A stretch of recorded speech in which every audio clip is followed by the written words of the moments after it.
Harare, tens of thousands of Zimbabweans flooded the streets of Harare on Saturday, singing, dancing and hugging soldiers in an extraordinary outpouring of elation at the expected fall of President Robert Mugabe, their leader of the last 37 years. Mugabe, the only ruler Zimbabwe has known since independence from Britain in 1980, has been holed up in his lavish blue-roof compound, from where he has watched support from his ZANU-PF party, the security services and the people evaporate in the wake of a military seizure of power on Wednesday. Tens of thousands of Zimbabweans flooded the streets of Harare in an extraordinary outpouring of elation at the expected ousting of President Robert Mugabe.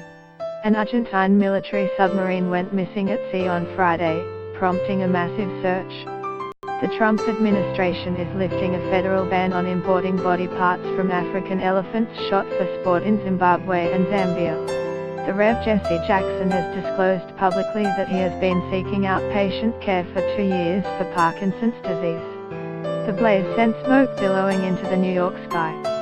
Several people are feared dead after a helicopter and an aircraft were involved in a mid-air collision northwest of London.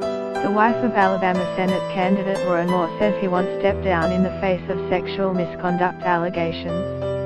Tens of thousands of Zimbabweans flooded the streets of Harare in an extraordinary outpouring of elation at the expected ousting of President Robert Mugabe. On the streets of the capital, Zimbabweans let their emotions run free as they spoke of political and economic change after 2 decades of repression and deepening hardship.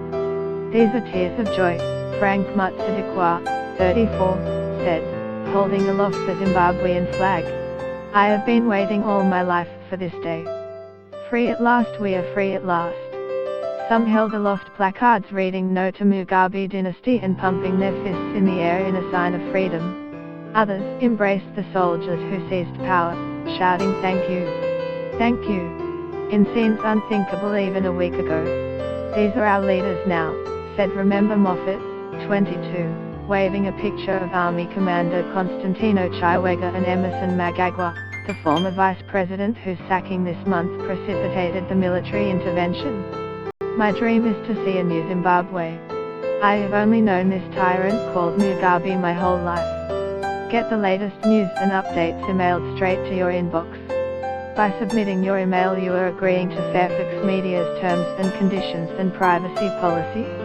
The ruling ZANU-PF called on Friday for Mugabe to resign, the main state newspaper The Herald reported, in a clear sign that the 93-year-old leader's authority has gone. Mugabe is admired by some in Africa as an elder statesman and anti-colonial hero. But many more at home and abroad revile him as a dictator happy to resort to violence to retain power and to run a once promising economy into the ground. The Herald, a normally loyal Mugabe